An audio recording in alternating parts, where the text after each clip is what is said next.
well, we're still really busy. Things are, um, continuing to kind of climb. Revenue, might dip a little bit, at, certain times of the month, but it's still well above expectations and well above last year.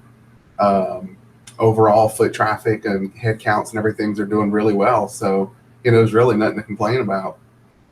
That's great. So do you think this is going to continue? Um, yeah, but I'm a little optimistic. I'm sure my GM would say no, but um, just to see that the revenue and the foot traffic is still there and that spend per head is a lot higher than even this time last year, even the year before that, um, is promising, right? So even if there is some drop off, I don't think it's going to be nearly as drastic or below levels in the prior 2 years. Are you guys marketing as much as you used to? Yes. So when we reopened, we did not launch into our full blown marketing, right? Everything was planned out 6 months to a year. So when we reopened, we did not reopen with promotions and offers and things like that until we were able to confidently extend the offers from March that the players had missed, right? Until they fell into, I believe it was the month of June, where the days and the time frames fell as if it were a continuation of the month of March. And then we went full blown into our typical marketing plan for the month of July. So we started, cash giveaways and cars and hot seats and all that fun stuff, along with typical direct mail offers, bounce backs and things like that.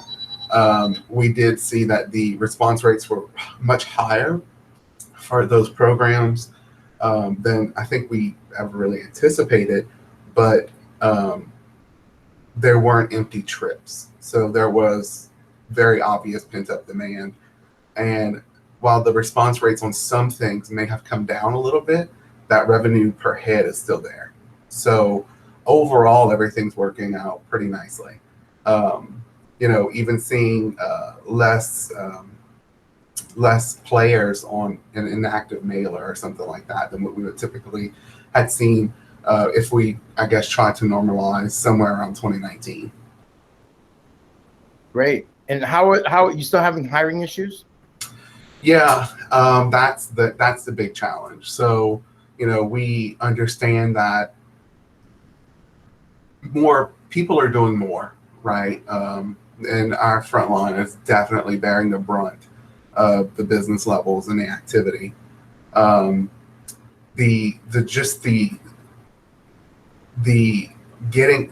part of just getting someone in the door here is difficult, right?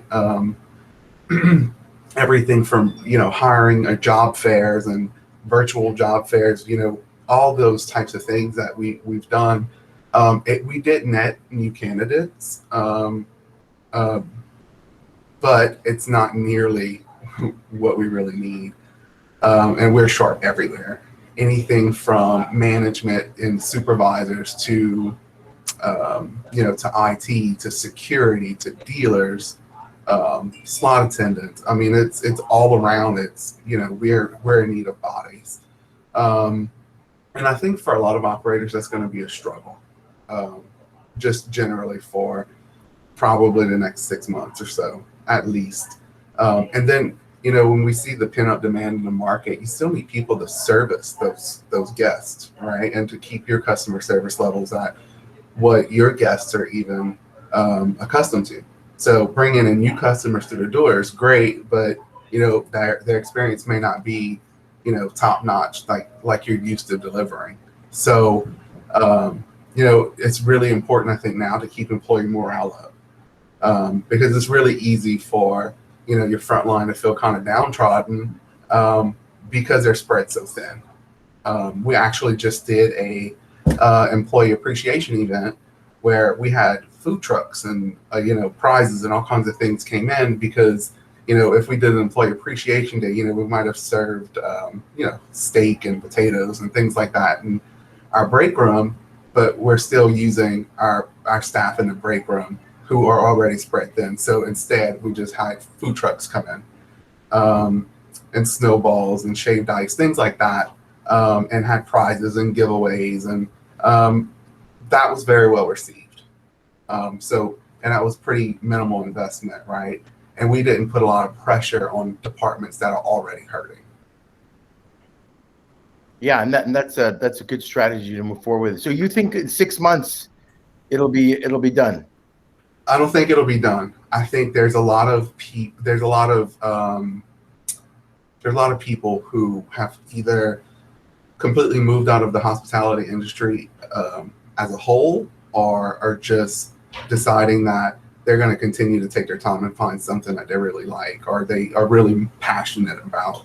I think if the pandemic has really taught anybody anything, is that time is limited, and they're going to look for something that they want to do, or they really like to do, or they're really passionate about, right?